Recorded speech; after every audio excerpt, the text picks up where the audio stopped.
घर में मौजूद तमाम चीज़ों से आज मैं आपके साथ एक ऐसी रेसिपी शेयर कर रही हूँ जो कि बहुत बहुत ज़्यादा टेस्टी, बहुत ज़्यादा मज़ेदार और बिल्कुल रेस्टोरेंट स्टाइल में बनेगी। बनाने का तरीका भी बड़ा ही ज़बरदस्त है। झटपट से किस तरह से सब्ज़ियाँ, चावल कुछ भी हम किस तरह तैयार कर सकते हैं और ये इतनी ज़्यादा मज़े की है, इतनी टेस्टी है। जब आप इसे बनाएंगे और खाएंगे तो बाज़ार से खाना खाना या मंगवाना भूल जाएंगे। बहुत ज़्यादा मज़ेदार, बहुत ज़्यादा टेस्टी सी रेसिपी है। चलें जी, अपनी मज़ेदार और ज़बरदस्त सी रेसिपी को शुरू करते हैं। बिस्मिल्लाहिर्रहमानिर्रहीम। अस्सलाम वालेकुम। उम्मीद है आप सब ठीक होंगे। कढ़ाई में तकरीबन मैंने 1 गिलास पानी डाल दिया है। उसके अंदर मैंने ये देखिए 1 टमाटर है मेरे पास, 4 इसमें सब्ज़ मिर्चें हैं, थोड़ा-सा अदरक लहसुन है, 4 इसके अंदर मेरे पास लाल मिर्चें मैंने इसमें डाल दी हैं, 3 से 4 प्याज़ हैं, दरमियाने से कट करके डाल दिए हैं। उसके बाद मैंने इसके अंदर रख दिया स्ट्रेनर। स्ट्रेनर ना हो तो आप कोई छन्नी भी इसके अंदर रख सकते हैं। रखने के बाद मैंने आलू जो थे मीडियम साइज़ के 3 मेरे पास थे, उनको मैंने काट कर इसके अंदर ये देखिए इस तरह से रख लिया। आलू अच्छी तरह से सेट कर देंगे ताकि अच्छी तरह आलूओं को स्टीम हो।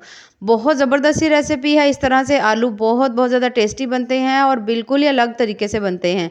अच्छा, ढाँपने के बाद मीडियम सी आँच के ऊपर आपने इसको 10 से 15 मिनट या 12 मिनट आप इसको रख सकते हैं। उसके बाद ये देखिए आप चेक करें, क्योंकि आलू हैं तो इससे शॉर्टकट हमारा काम ये होगा कि आलू भी हमारे बहुत अच्छी तरह से ये देखिए इस तरह से गल जाएंगे। बहुत ज़बरदस्त से आलू गल चुके हैं और जो हमारा जो मसाला है नीचे वाला ये देखिए ये भी बहुत अच्छी तरह गल चुका है। अब इसकी कुकिंग का टाइम भी बहुत ज़्यादा कम रह गया है। अब हमारी जो रेसिपी है वो भी बहुत जल्दी बन जाएगी। अच्छा, ये देखिए तमाम चीज़ें मैंने इसके अंदर डाल रही हैं मिक्सिंग जार के अंदर और उसके बाद हमने इसका एक स्मूथ सा पेस्ट बना लेना है इस तरह से। इतना ज़बरदस्त ये स्मूथ सा पेस्ट बनता है कि जब आप इसे सालन या कोई ग्रेवी बनाते हो तो बिल्कुल जैसे हम रेस्टोरेंट्स में जाकर खाते हैं सेम वैसे ही इसका जायका होता है। अच्छा, उसके बाद ये जो आलू हैं मैंने लिए हुए थे, हमने ये बॉयल किए थे, इनको मैंने अलग से बाउल में निकाल लिया है। इनको हमने कर लेना है मैश। बॉयल करने से बहुत ज़्यादा फ़ायदा होता है, क्योंकि ये जो स्टीम करने से बहुत ज़्यादा फ़ायदा होता है, क्योंकि इसमें आलू में पानी की नमी बहुत ज़्यादा कम होती है।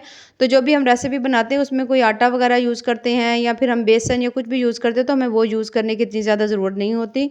बहुत ज़्यादा ज़बरदस्त ये तैयार हो जाते हैं। स्पाइसेस जो हैं वो तमाम वही हैं जो आप आम घर में यूज़ करते हैं।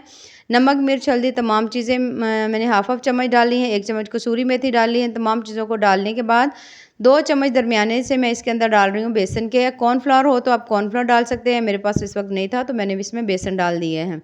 अच्छी तरह से मिक्स करेंगे। मिक्स करने के बाद ये देखिए इस तरह से हमने इसके बॉल्स बना लेने हैं। ना बन रहे हो तो आप हल्का सा हाथों के ऊपर कुकिंग ऑयल या घी लगा लें, तो बहुत ज़्यादा ज़बरदस्त से हमारे ये जो बॉल हैं वो फिर तैयार हो जाएंगे। ये देखिए इस तरह से, इसी तरह से बस हमने तमाम बॉल्स जो हैं वो अपने रेडी करके रख लेने हैं। उसके बाद अगर आप चाहें तो इसको डीप फ्राई भी कर सकते हैं। मैं शैलो फ्राई कर रही हूँ, ये आपके ऊपर डिपेंड करता है। जैसे ही ऑयल गर्म हो, मीडियम से आंच के ऊपर हमने ये तमाम बॉल्स जो हैं इसके अंदर डालते जाना है और इनको अच्छी तरह से हमने फ्राई कर लेना है। ये देखिए इस तरह से बहुत ज़्यादा ज़बरदस्ती रेसिपी है, बहुत बहुत ज़्यादा मज़े की और इतनी ज़्यादा टेस्टी है। अगर आपने इसे एक दफ़ा बनाया तो आपका इसे बार-बार बनाने को दिल करेगा। बस जैसे ही आप देखें कि इनका कलर जो है वो गोल्डन ब्राउन हो चुका है, इस तरह से काफ़ी हद तक इनका कलर चेंज हो चुका है, तो अब हम इनको निकाल लेंगे। ये देखिए इस तरह से अब तमाम जो है हमने निकाल लेने हैं। निकालने के बाद अब हमने साइड में हमने इनको रख देना है। कढ़ाई में हमने दोबारा से आधा कप या थोड़ा-सा उससे कम मैंने कुकिंग ऑयल लिया है और ये जो पेस्ट हमने बनाकर रखा हुआ था, प्याज, सब्ज़ मिर्च का, उसके साथ टमाटर था, इन तमाम चीज़ों को पेस्ट बनाकर हमने इसको मिक्स करके इसमें डालना है। जब देखें कि ऑयल जो है वो मसाले ने छोड़ दिया है तो फिर हमने इसमें डालने हैं स्पाइसेस। आधा चम्मच मैंने इसमें हल्दी डाली है, थोड़ी-सी इसके अंदर मैंने डाल दिया है, इसमें मैंने अजवाइन डाल दी है, उसके साथ ही इसमें गरम मसाला है, नमक है, मिर्च, हल्दी तमाम चीज़ें डालने के बाद मसाले को दोबारा से हमने अच्छी तरह से भूनना है।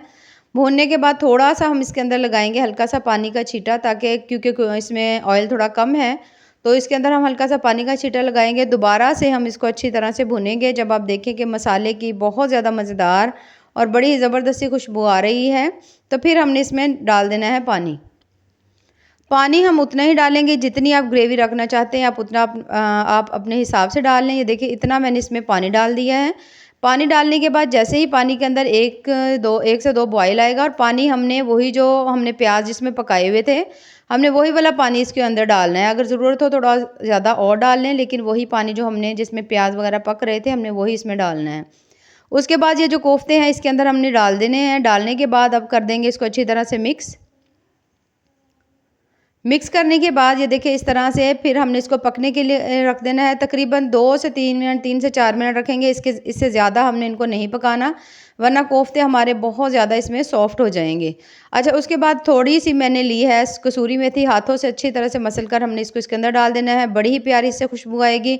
ढक्कन लगाएँगे, ढक्कन लगाने के बाद 1 से 2 मिनट दम रखेंगे और ये देखिए माशाल्लाह कितने ही मज़ेदार ज़बरदस्त से हमारे जो कोफ्ते हैं वो तैयार हो चुके हैं, जो कि बहुत ज़्यादा टेस्टी बने हैं, बहुत ज़्यादा मज़ेदार ये देखिए बने हैं। कितने ही ज़बरदस्त से हमारे कोफ्ते तैयार हो चुके हैं। चावल मैंने पहले से ही भिगो कर रख लिए थे। ये देखिए तकरीबन इसको भिगोए हुए 10 से 15 मिनट हो चुके हैं। कढ़ाई में थोड़ा-सा ऑयल लेंगे, 1 चम्मच इसमें मैंने ज़ीरा डाल दिया है। हल्की सी आँच के ऊपर इसको हमने पकाना है। उसके बाद 2 बादियान के फूल है, सब इसके साथ ही द 2 से 3 दालचीनी है, काली मिर्च है, लौंग है, इन तमाम चीज़ों को इसमें डाल के थोड़ी-सी कलौंजी डालेंगे और हल्का-सा इसको फ्राई करेंगे, बहुत हल्का-सा। उसके बाद इसमें हमने डाल देना है पानी। पानी जितनी आप चावलों की मिकदार डाल रहे हैं, उससे डबल आप पानी डाल सकते हैं। जैसे 1 गिलास चावल है तो आप 2 गिलास इसमें पानी आराम से डाल सकते हैं। नमक आप अपने टेस्ट के हिसाब से डाल रहे हैं, मैंने हाफ़ चम्मच इसमें नमक डाल दिया है। उसके बाद बॉयल होने के लिए इसको रख देंगे। जैसे ही पानी में बॉयल आएगा तो जो हमने चावल भिगोकर अलग से रखे हुए थे, वो हमने इसके अंदर डाल देने हैं। ये ज़ीरा चावल हम बना रहे हैं थोड़े से अलग अंदाज़ में, जो कि बड़े ही इस तरह से टेस्टी बनेंगे जब आप बनाएँगे और आपको अंदाज़ा होगा कि किस तरह कितने ही ज़्यादा टेस्टी से ये बनते हैं। अब इसको दोबारा से हमने ढक देना है। ढककर हमने दोबारा से 2 से 3 मिनट के लिए हम लोग वेट करेंगे।